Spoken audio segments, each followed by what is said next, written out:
Welcome to the Scottish Rite of Freemasonry channel. I'm Maynard Edwards. That is our Grand Historian, Grand Archivist, illustrious Artur de Hoyos, Grand Cross. Last week, my phone was blowing up. I know yours was as well. You were traveling. I wanted to wait until we had you here to have this discussion because, again, we find ourselves, I don't want to say defending, correcting the record.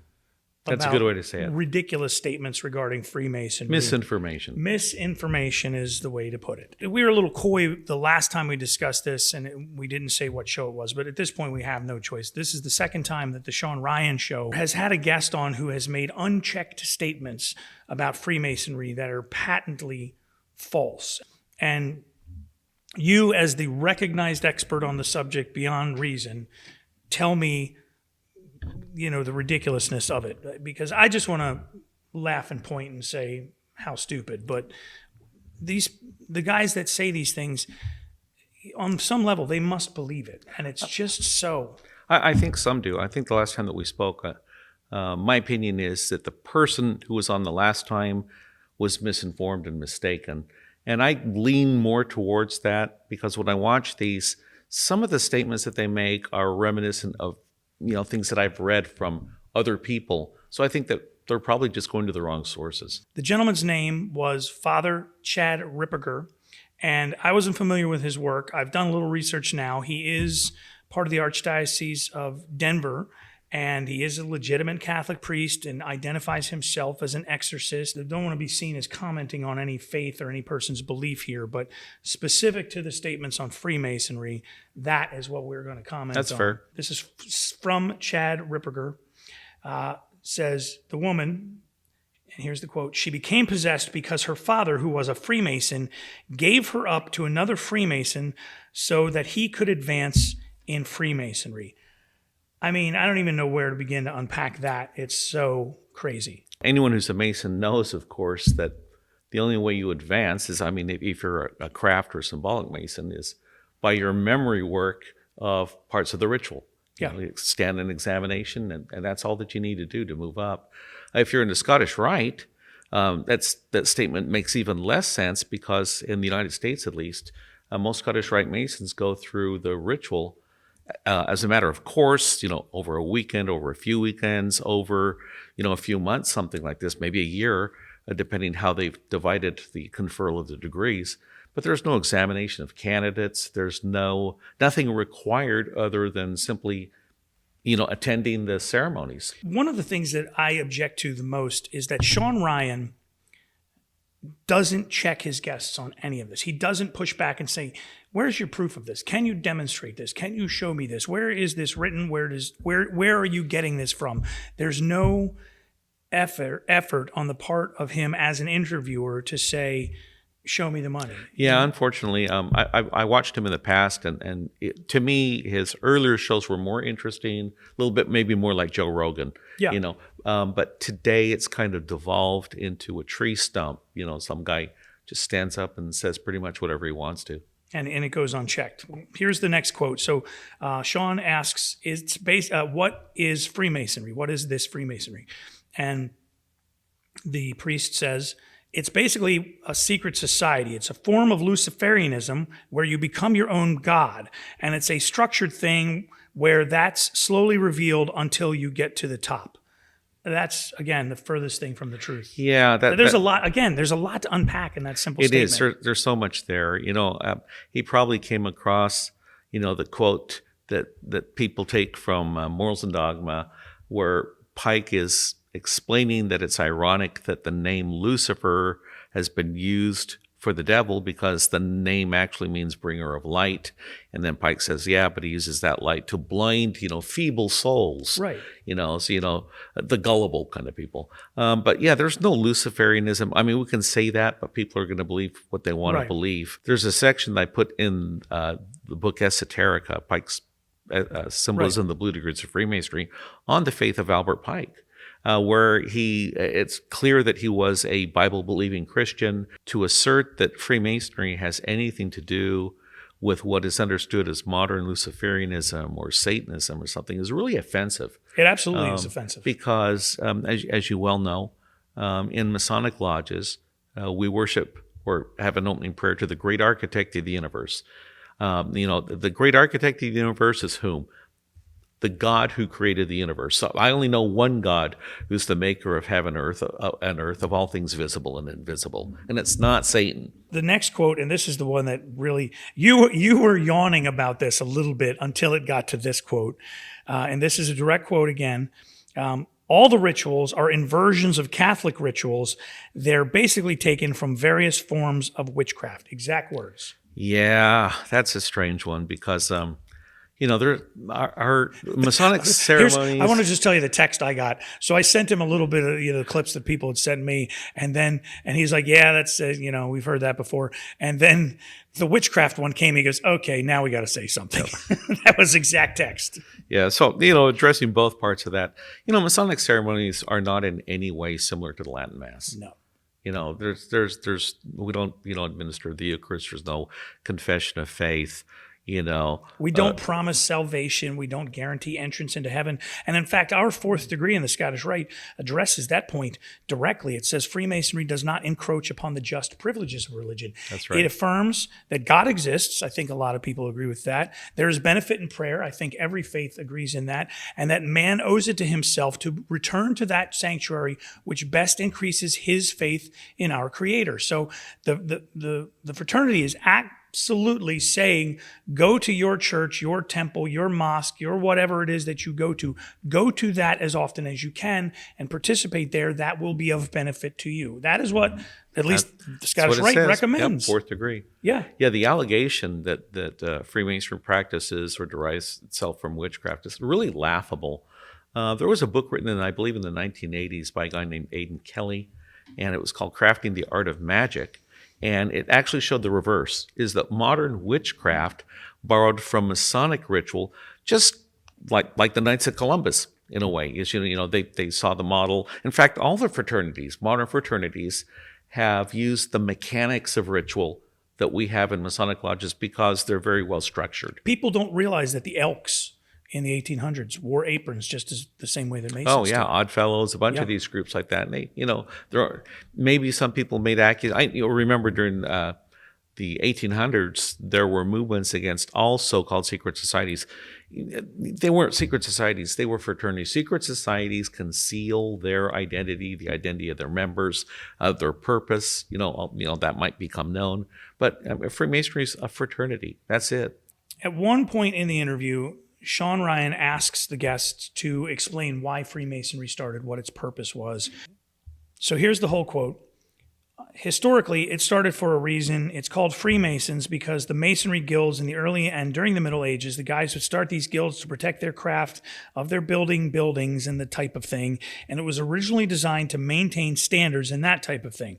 But then it slowly morphed into, by the time you get into the late 1600s, and then definitely in the 1700s, by the time it morphs into what we're seeing now. So by the time you get to 1717, which is when it officially was established in France, it's already, the whole structure is laid out. So originally it was to make sure that these guys knew their craft, but then it turned into witchcraft over the course of time, and now it's everywhere. He mentioned 1717 because that's the traditional founding date of the premier Grand Lodge of England, but I believe further, he actually says in France. And of course, Freemasonry didn't begin in France. No. It moved into France in the early 1730s. But to even say that it morphed into what it is today is completely wrong. We know that in 1717, there were only 2 degrees in Freemasonry. And in fact, I don't know that we can even call them degrees because it's not until 1723 that we have a document that actually uses the term degree in reference. So let's say 2 membership levels, Right. The apprentice and fellow craft. The Master Mason's degree doesn't appear until maybe late 1724, but certainly by 1725. But the point being is that, again, it's obvious that he's read some things, but his history and his knowledge, it's not that deep. He speaks with an air of authority, and he speaks very calm, and he's dressed as a priest, and and he's attached to a church. So it gives him this air of authority.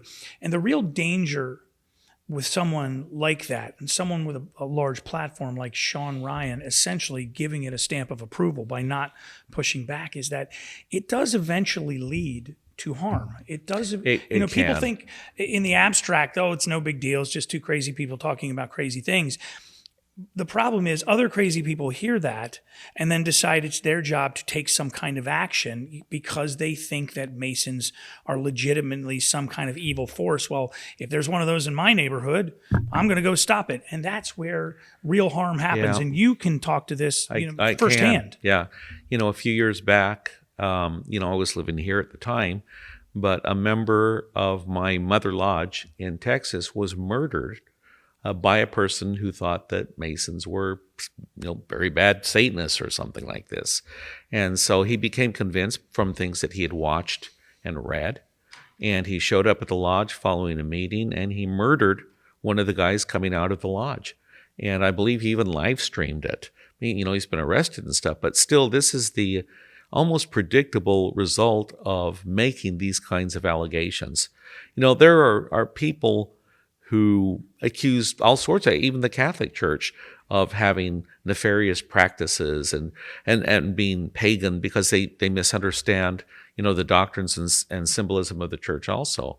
There have been a lot of anti-Catholic books written, I don't want to get too deep into it, but, accusing the church of Mary worship or idol worship, things like that. These are people unfamiliar. They haven't studied the catechism of the Catholic Church, and they really don't know the doctrines, just like the people who make the accusations against Freemasonry are unfamiliar with what the Masons actually teach and, what the intent of Masonry actually is.